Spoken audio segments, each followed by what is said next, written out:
As the latest successes and failures come and go, Mars continues to give up her secrets. Invisible clouds are revealed with ultraviolet light, and the search for the source of methane continues with ExoMars. As we prepare to land humans on the red planet, getting there is one thing. Staying long-term is another. Can we really conquer this planet?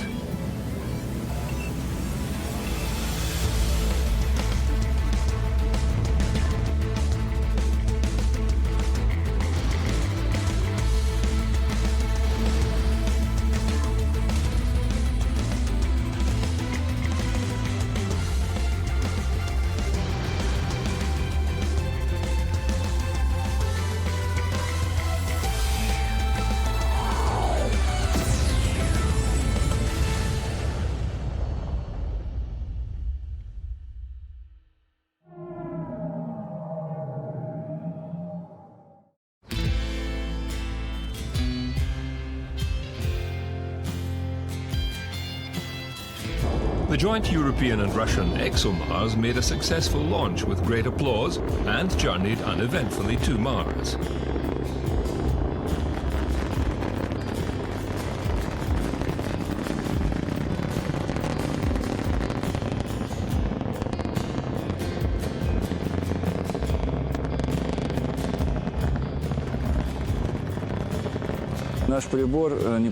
Our instrument is devoted to the measurement of trace gases by measuring the solar radiation passing through the atmosphere of the red planet. Some scientists are trying to determine the local origins of methane gas. Is it a sign of life? We're interested in looking at where the trace gases may be coming from. So, for example, if methane is there in abundance and you see it locally coming from a particular place, you'd like to know whether it's got a volcanic origin, whether it might be old gases that have been trapped in ice that's then released due to sublimation processes, things like that. It doesn't have to be biology. And it's important to recognize here that I'm a little bit of a skeptic. You know, I don't go for this life business. I try to keep the other guys honest. ExoMars made a perfect orbit insertion around Mars and commenced flexing its considerable technological muscle.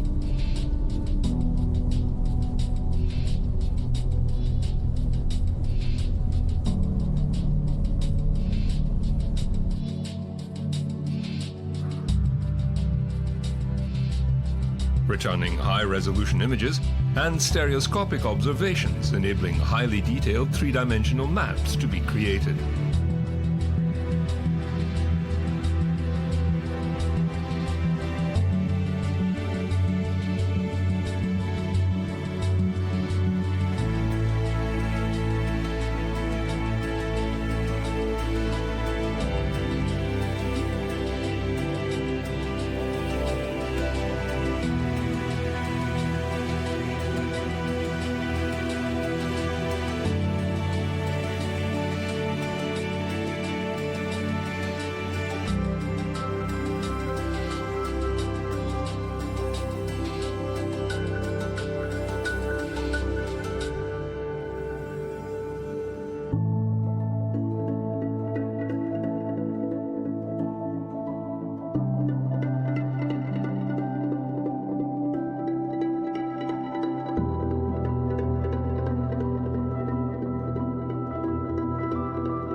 However, the mission didn't go entirely to plan. The lander half of the probe, the Schiaparelli lander, made an ideal separation from the orbiter and commenced a textbook descent.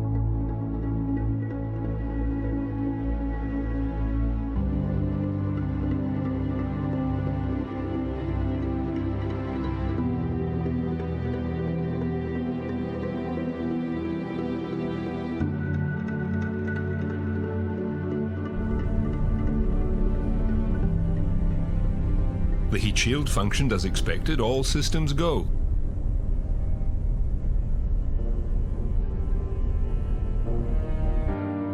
The drogue chute, then the main, were deployed correctly,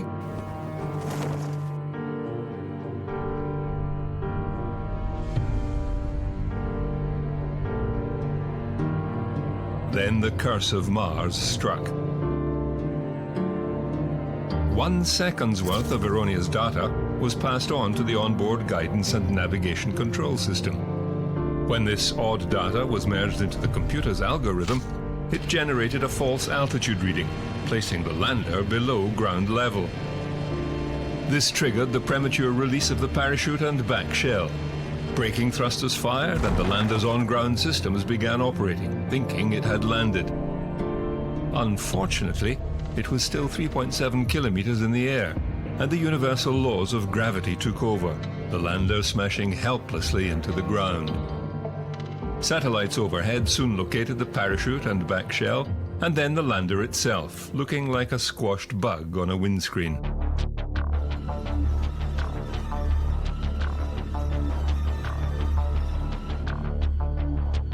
The lander was, however, a technology demonstrator, and the problems that arose could be quickly remedied. So ESA is still fully confident of the technology and will proceed with the next lander containing the ExoMars 2020 rover. With the latest analytical technology, the rover will drill down as far as 2 meters into the Martian soil, looking for those elusive microbes.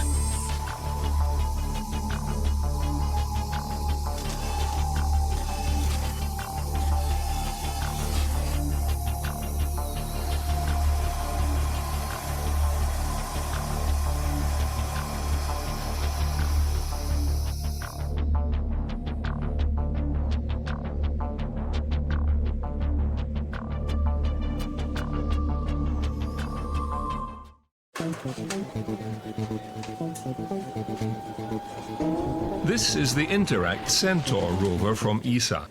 It can be remotely controlled from orbit by ESA astronauts. NASA has its own version. They're one of the tools for future investigations on Mars. The proof of concept in Earth orbit will make it a reliable tool on Mars. Astronauts can maneuver the robot to a test table, then perform very fine operations with a number of tools and devices. It could even help assemble hardware and habitats on the Martian surface while astronauts orbit overhead.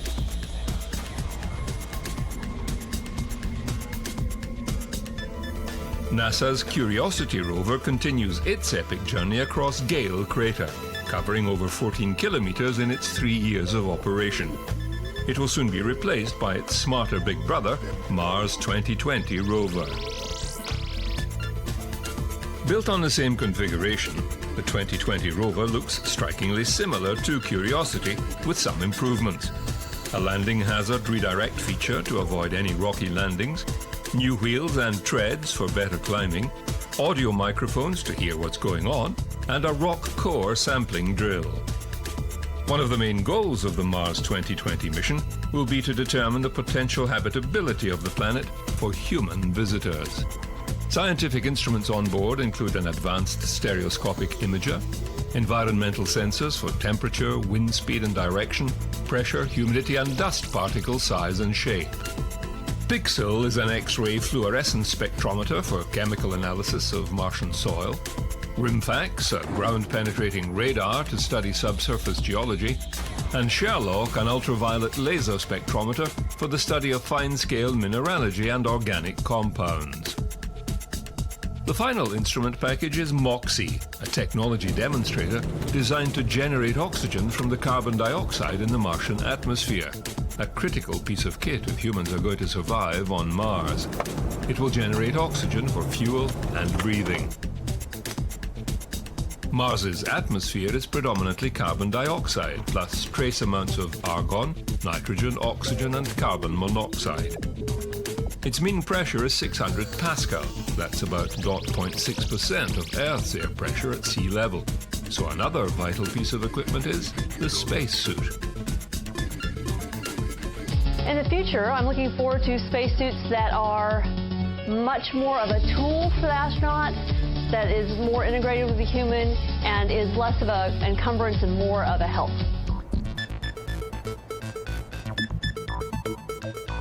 Several spacesuit designs are underway. There are many specific requirements. The flexibility to walk and move on a low-gravity planet, for example, and the ability to bend down and pick things up. They must also be able to illuminate the way forward. Ease of access for donning the suit is important, as are clearly a pressure garment and thermal insulator for the low pressure and temperatures on Mars. The latest prototypes, like the Z2 and the PXS, are going through extensive development for surface use. The Z2 meets the walking and flexibility requirements. PXS is a more traditional style of suit, but also quite flexible.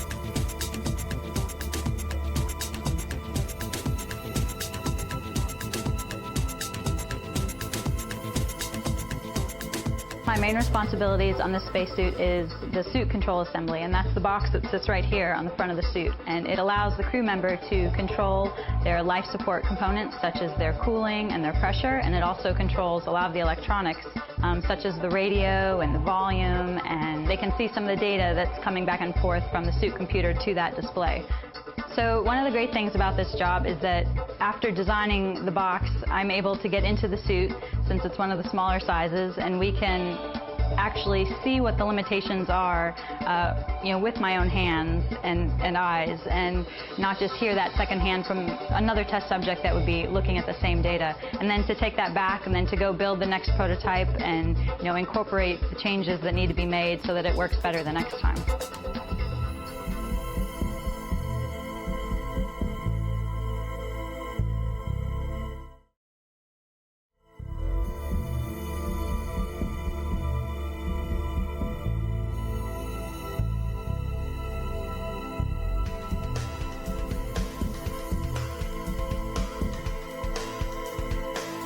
Another critical element for surviving on the Martian surface is power.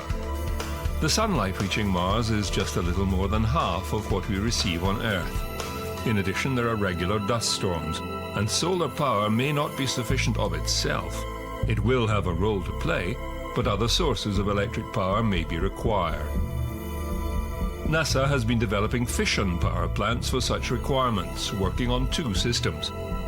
The less powerful technology demonstrator unit for spacecraft and surface operations requires watts of power numbered in the tens or 100s.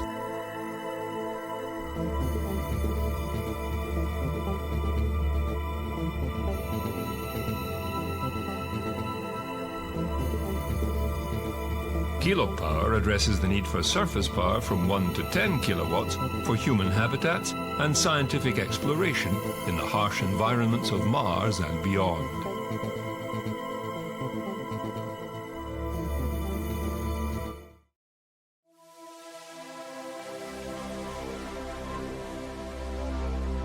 The journey to Mars is a long one, not in kilometers as such, but where the scientific, technical and engineering hurdles that need to be overcome are concerned. What are the things they need to know to be able to safely land, live, and return from Mars?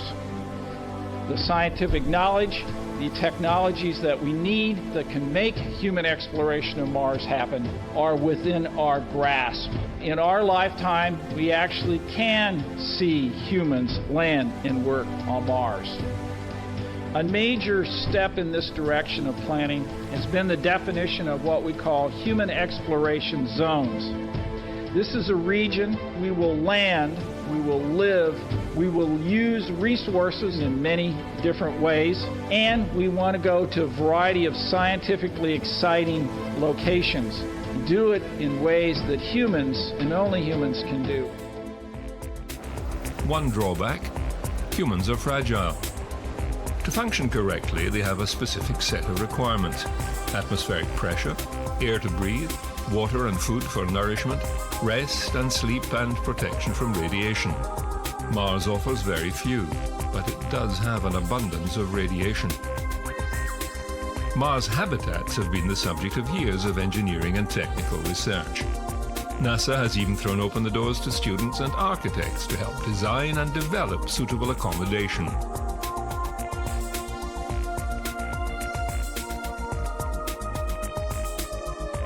There are minimum requirements around the number of occupants and length of stay. With limits on payload weight and mass, using local resources like sand, rock and ice to develop habitats has been strongly recommended.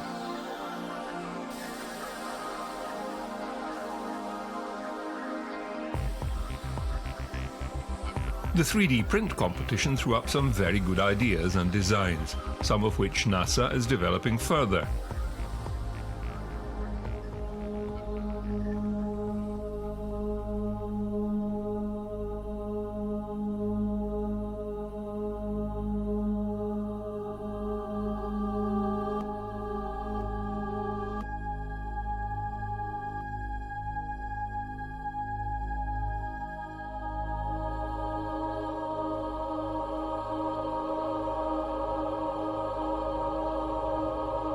The three finalists were Team Lava Hive,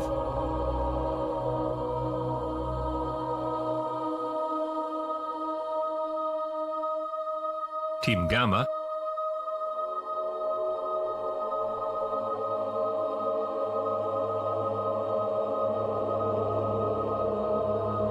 and Team Space Exploration Architecture and Clouds Architecture Office of New York.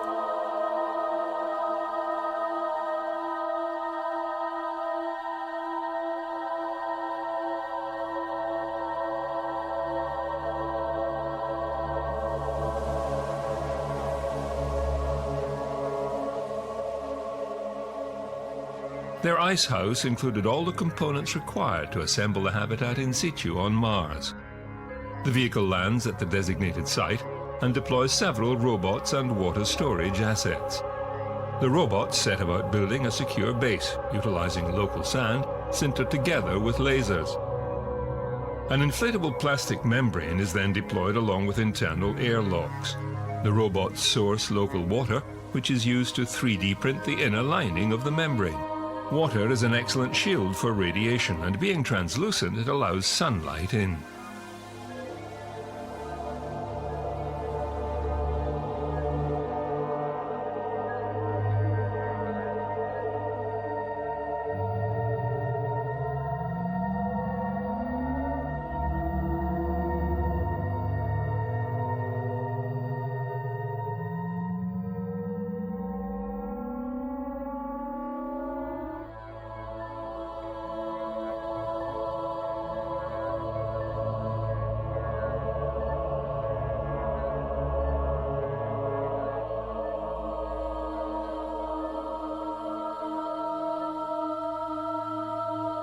Hanging gardens and windows add a touch of home.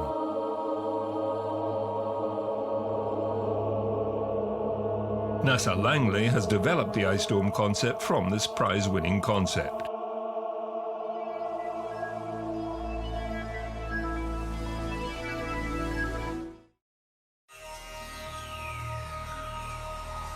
Creating a colony on another planet really is a mammoth task.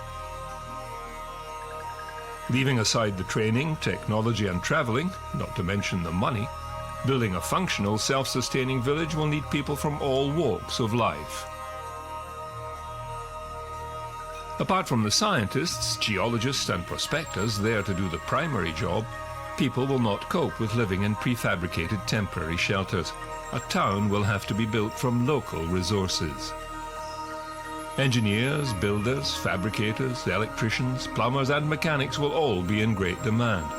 So will IT and communications experts, doctors, nurses, pilots, farmers, botanists, and the list goes on.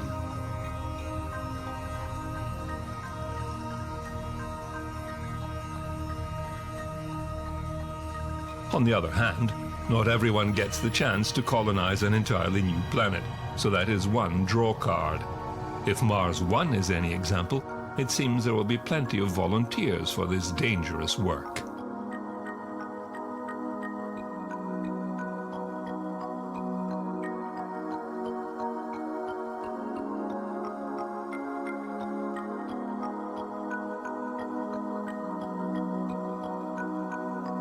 One question hasn't been asked yet, and it's of fundamental importance. Can humans live long-term in space or on another planet with reduced gravity, less sunlight, and lower atmospheric protection?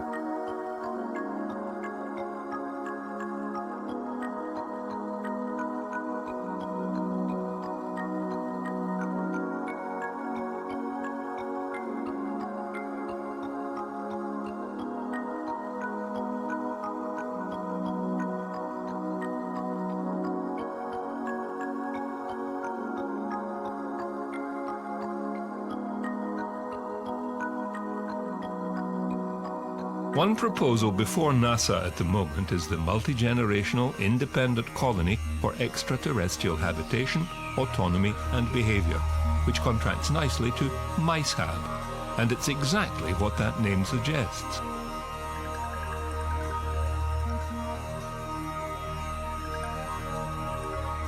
MICEHAB is a spacecraft and autonomous support system to study the long-term generational health of mice in Martian gravity.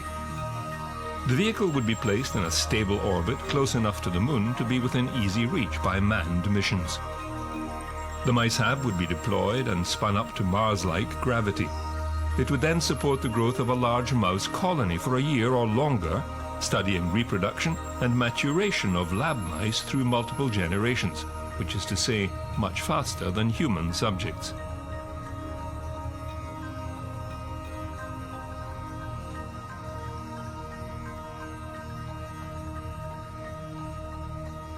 The vehicle would house multiple levels of mouse enclosures designed to be serviced and cleaned by an onboard robot.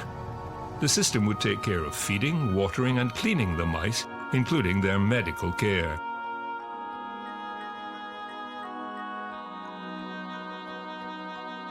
Breeding would be selectively controlled over generations in the low gravity. The mice would also be studied for any physical, behavioral or metabolic changes.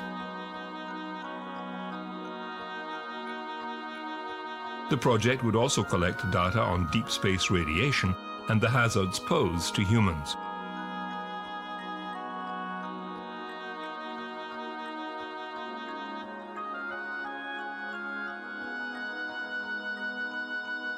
The robotic systems would also provide an in-situ demonstration of autonomous activities like maintenance for long-duration deep space missions. From time to time, astronauts would dock with the habitat to collect data and specimens.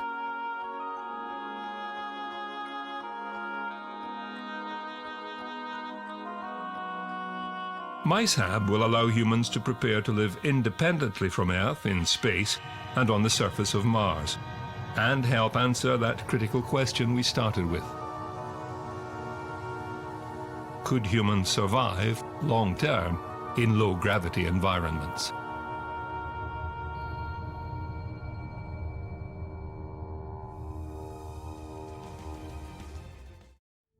Our solar system is vast. From our own star, the Sun, to Earth is nearly 150 million kilometers, or 1 astronomical unit. Jupiter is 5.2 AU distant, and Pluto up to 48 AU. And the solar system extends far beyond this into interstellar space. We humans cannot travel that sort of distance, at least not yet. But we can and do send our robots and probes in our place. And the results are astounding.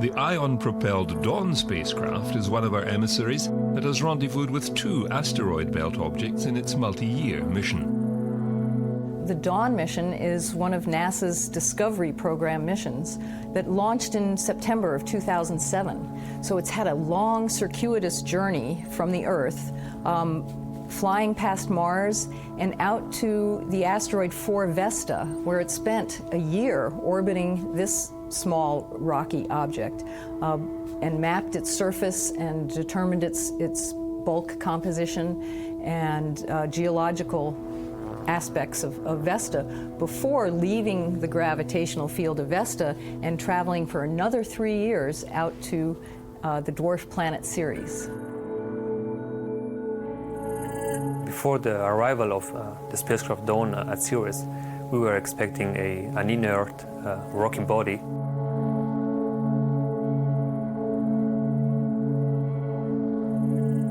Instead, they discovered a world of mystery and surprise. Dawn has been orbiting Ceres for more than 2 years now, providing us with fascinating views of an alien world.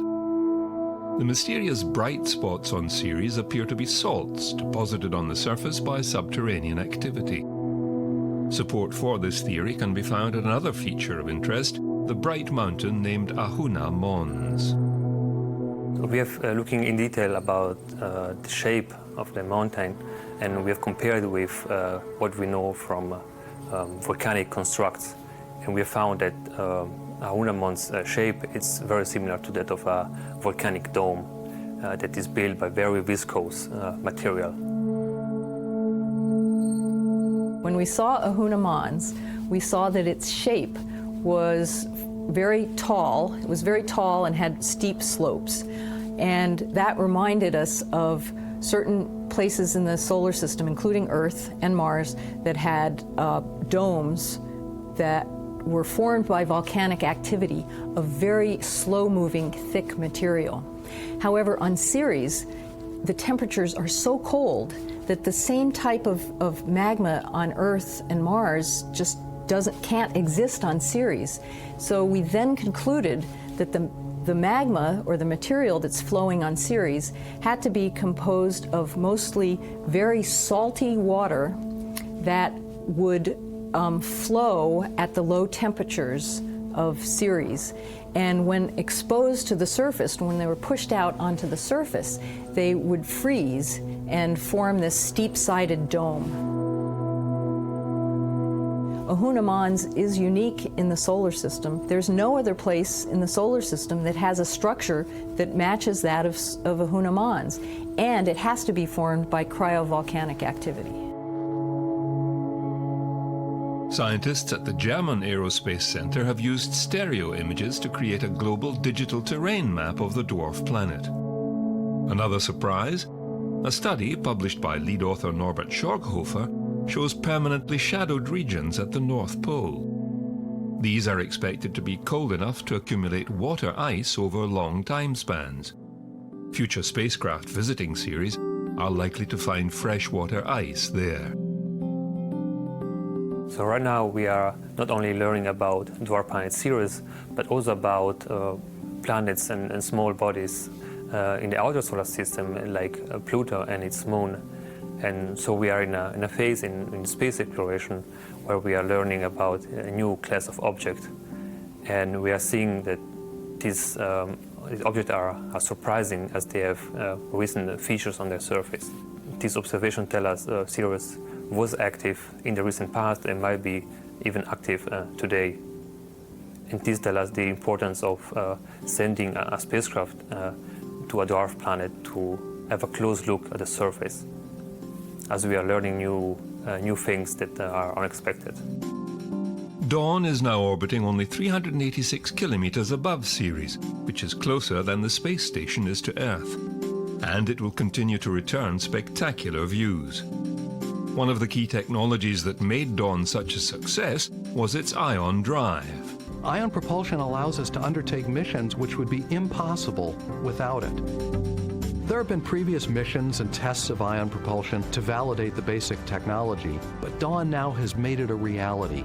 Dawn's the only spacecraft ever in more than 58 years of space exploration to orbit 2 extraterrestrial destinations, the last uncharted worlds in the inner solar system. And it not only allows us to get to these distant bodies, but once we're in orbit, we can maneuver extensively in order to get the best possible science that we can from the mission.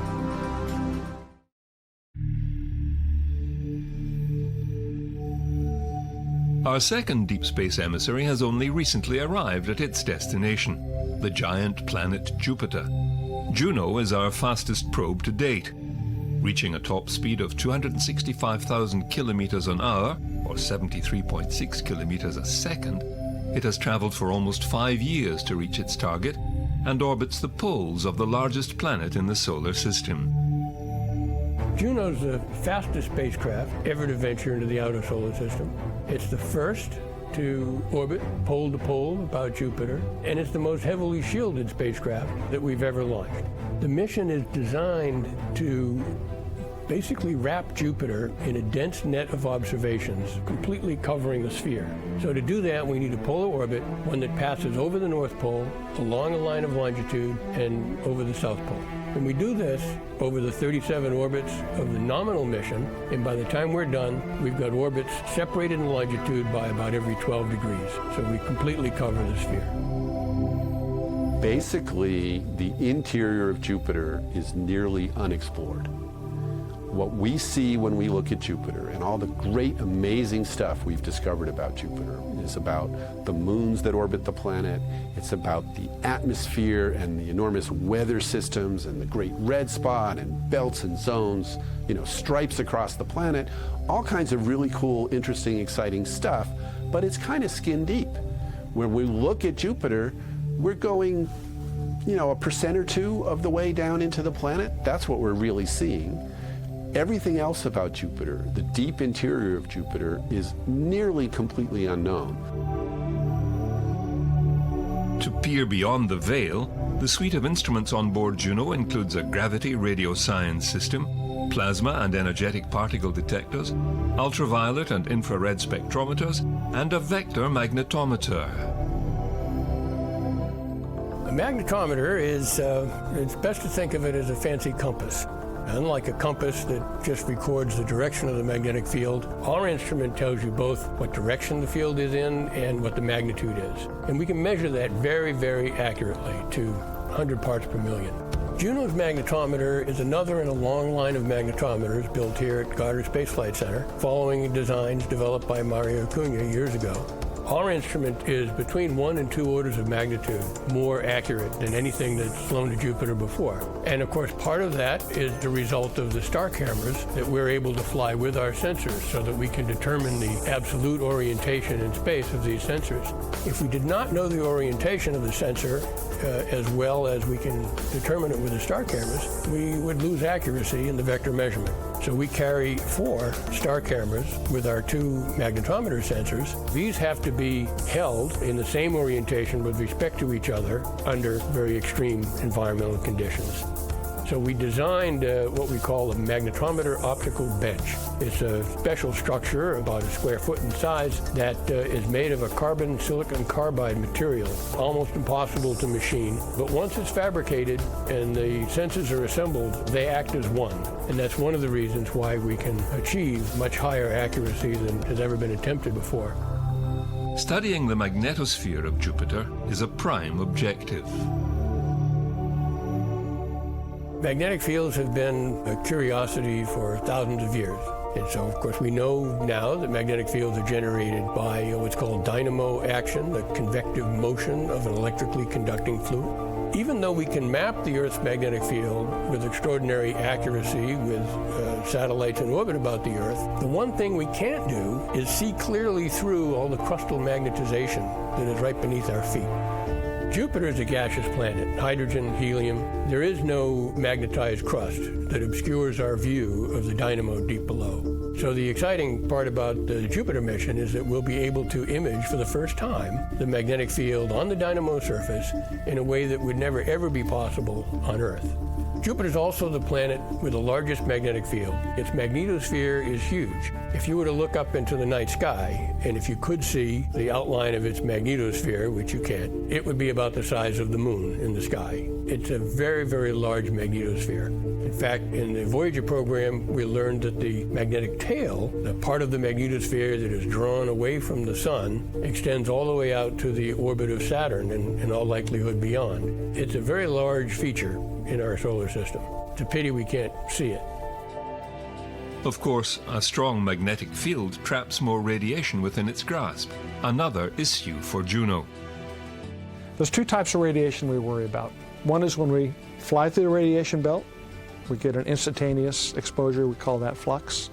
The other is flying through the radiation belt again and again and again gives us something about accumulation, we call that dose. And so in the beginning of the mission, we fly largely close to the planet underneath this kind of flat donut-shaped radiation belt, and then we fly around it. But eventually we fly more and more through the belts, and our radiation levels, every orbit, get worse and worse and worse. We get over 80% of radiation exposure in the last half of the mission.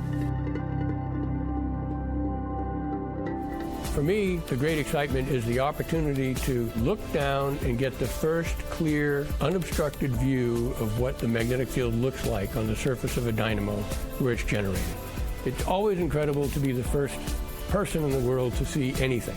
We stand to be the first to be able to look down upon the dynamo and see it clearly for the first time.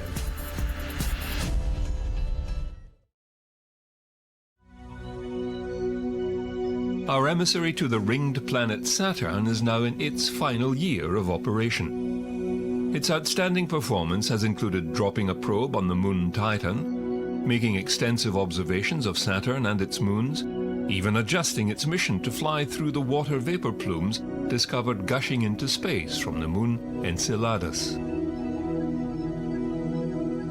Cassini was never designed to look for life in the Enceladus ocean. But it does have powerful instruments that can be used to look for habitability. So we're looking for the conditions suitable for life. Now Enceladus is a tiny moon, but it's really intriguing. It's got this plume that is shooting out from its south pole. The plume's mostly comprised of water ice, that gets frozen when it's ejected out into space. Most of these particles are coming from these 4 major fractures that we call tiger stripes. Life needs 3 things, right? It needs water, it needs chemistry, and it needs energy. And right now, some of these lines of evidence are telling us that Enceladus has these 3 things. We see some salts, but most importantly, we see organic molecules, things like methane. We also see CO2, ammonia. One of the things that Cassini can look for is molecular hydrogen. This is the smallest molecule that exists in the universe. It's 2 hydrogens bonded together. This molecule can tell us about things like hydrothermal activity going on in the ocean of Enceladus. And this is very important as we start to answer that ultimate question of, is there really life on Enceladus?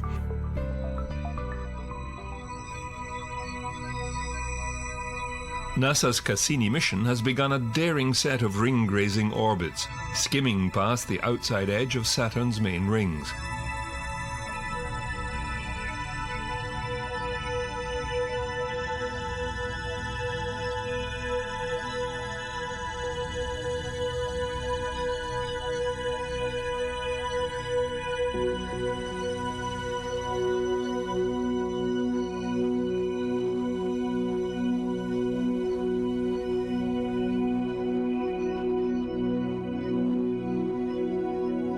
Cassini is flying closer to them than it has since its arrival over 12 years ago. It will begin the closest study of the rings and offer unprecedented views of moons orbiting near them. Even more dramatic orbits will take Cassini through the F ring, the outer and most active ring, which contains 1 ring and a spiral strand around it.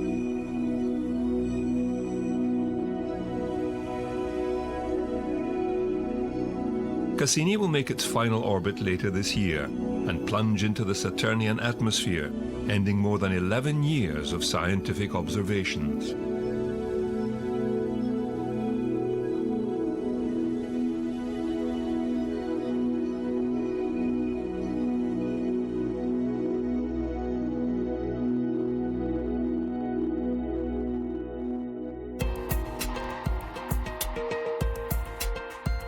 Traveling over 10 years and 5.5 billion kilometers, New Horizons is our emissary to the outskirts of the solar system.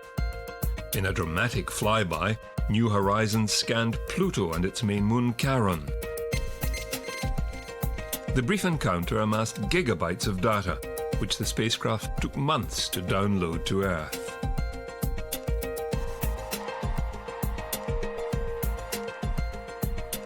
Its close-up details of Pluto's terrain generated a great many questions.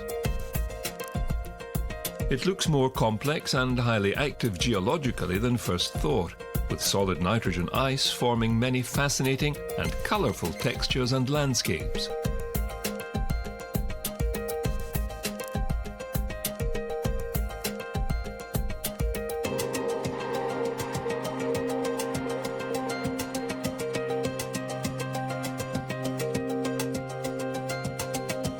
New Horizons captured this high-resolution enhanced color view of Charon just before closest approach. Charon's color palette is not as diverse as Pluto's. Most striking is the reddish North Polar region, informally named Maunder Macula.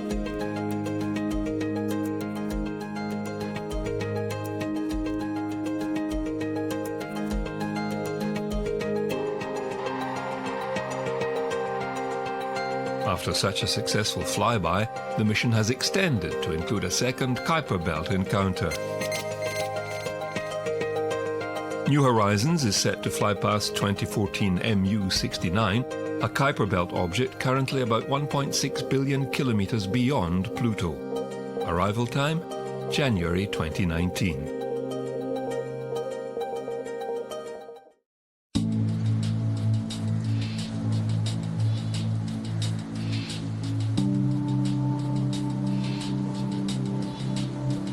As one mission ends, another is about to begin. Bepi Colombo, Europe's first mission to Mercury, is currently being put through its paces at ESA's European Space Research and Technology Centre in the Netherlands.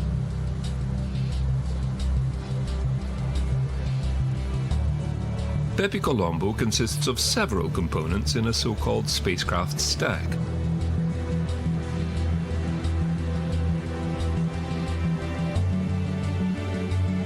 Apart from the two orbiters, there's also the Mercury transfer module, which contains the solar electric propulsion engine to get them there.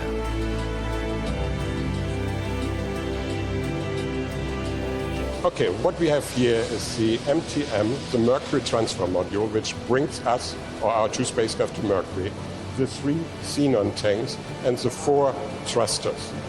And when we arrive at Mercury, this unit will be jettisoned, and then we only have our 2 spacecraft. The 2 spacecraft are ESA's Bepi Colombo and the JAXA magnetospheric orbiter. Mercury is the closest planet to the Sun in our solar system.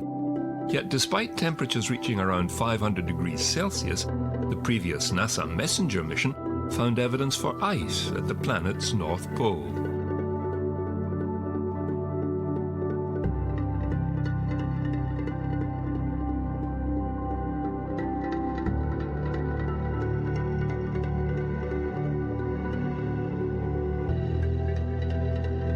One spacecraft is provided by ESA, which is MPO, we call it MPO, Mercury Planetary Orbiter.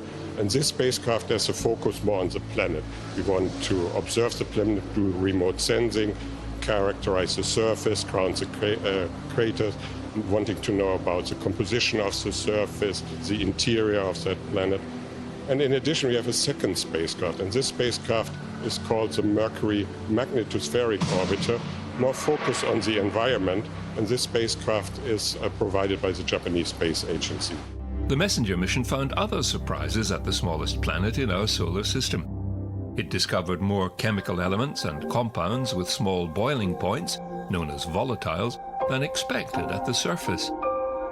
Messenger focused on the North Polar region, whereas Bepi Colombo and its instruments will cover the whole planet, as well as exploring its gravity field. One of the special things about Mercury is that it's the only planet besides Earth who has a magnetic dipole field. And so we would like to understand the dipole around Mercury, or how the magnetic field around Mercury is interacting with the Sun. And that's very important for us, because then we can learn for Earth how the Earth's magnetic field is interacting with the Sun. And we have a lot of satellites around Earth which are affected by the solar wind and the interaction. So if we can get some clues about processes on Mercury, we want to learn for Earth. Bepi Colombo's launch has been set back by minor hardware issues. Now scheduled for late 2018 launch, it is expected to reach Mercury in 2025. With the go-ahead from NASA, the Europa Clipper mission is underway, with the selection of instruments to fly on the spacecraft hopefully in the early 2020s. Its mission is focused on the Jovian moon Europa, believed to hold an enormous ocean of water beneath its icy surface.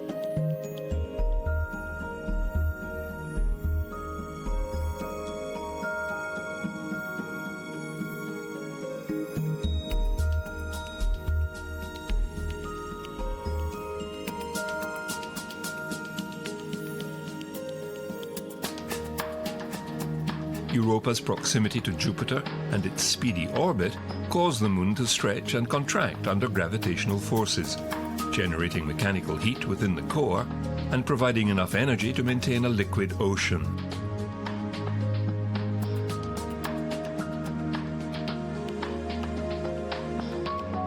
Close inspection of surface areas also predicts that ice movement on the surface, similar to glacial movements, could allow for the formation of liquid water lakes close to the surface.